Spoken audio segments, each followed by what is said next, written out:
I recently entered the Pirate Software Game Jam. The goal is to make a small video game in 2 weeks based on a theme. The theme this time? Shadows and Alchemy. Hey, wait a second. Alchemy? Oh, never mind. So I started working on some ideas for a game about both shadows and alchemy.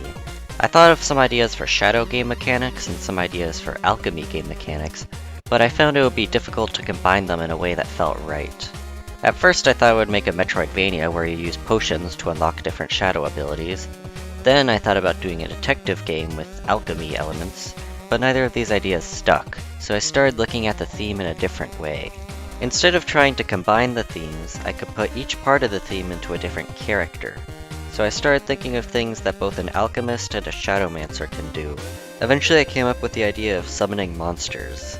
And this led to me thinking about the Plants vs. Zombies multiplayer mode where one player places the zombies and one places the plants. But what if both players placed the zombies?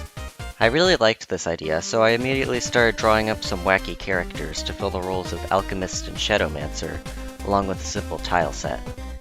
I followed a tutorial to make a simple outline shader, which I thought I would use more, but only ended up using for the character select screen. The next day I started working on some actual gameplay. I added some units that the player could place down, along with some towers to put on your castle, which I would later use for generating currency. The next day I added ranged units for some more depth. For the alchemist I made these walking mushrooms that spray noxious fumes. I also thought it would be cool if you have to pick between the alchemist and the shadowmancer at the start of the game, and then you fight against whichever one you didn't choose. I started working on this mechanic by adding an opponent AI script to each castle and a set of buttons for each side, and setting each one active accordingly. The opponent AI script doesn't do anything yet, but I figured I would work on that later. For the next few days I mainly worked on adding a bunch of units to the game. I made a light, medium, heavy, and ranged unit for each side.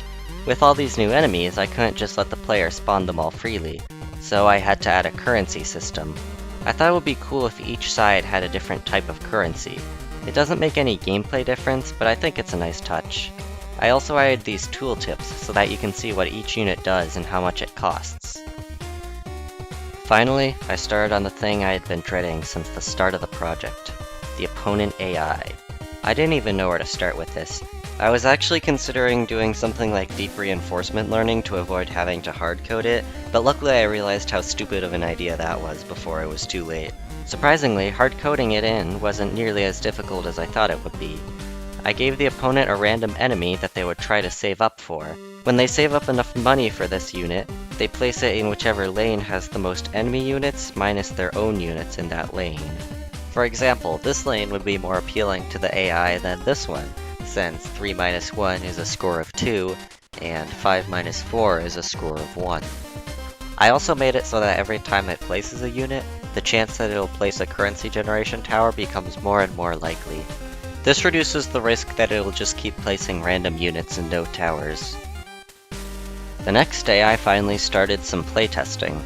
This was a rare occurrence where I was able to get 2 different playtests done over the jam period, since I had a whole 2 weeks. My first playtester gave some feedback on the difficulty of the game, and just overall balancing. I started giving the units their own strengths and weaknesses, like how the horse for the alchemist is fast and has decent health, but the munchers for the shadowmancer do extra damage. I kept polishing it for a few days, but it still felt like something was missing. The units were varied enough to make the 2 summoners play somewhat different, but I had a feeling they were still a bit too similar. So, about 2 days before the jam ended, I decided to add a whole new mechanic, a special ability for each character.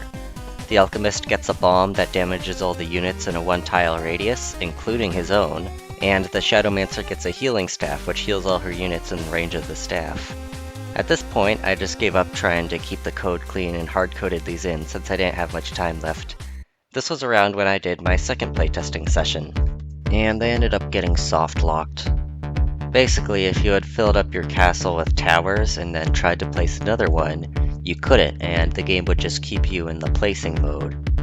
So after fixing this, as well as making a few other minor improvements, I polished the game up and submitted it to the Pirate Software Game Jam.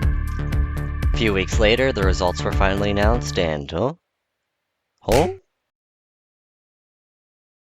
Okay, this requires some explanation.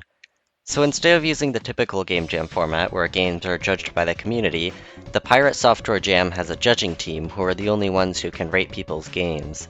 From what I've heard, this was around 40 people judging for over 2,000 games. My game happened to get 5 out of 5 on everything from the one judge who rated it, so thanks, I guess. I ended up tying for first place with about 200 other people. So this video is both clickbait and not clickbait at the same time. A truly intriguing concept. Anyways, goodbye.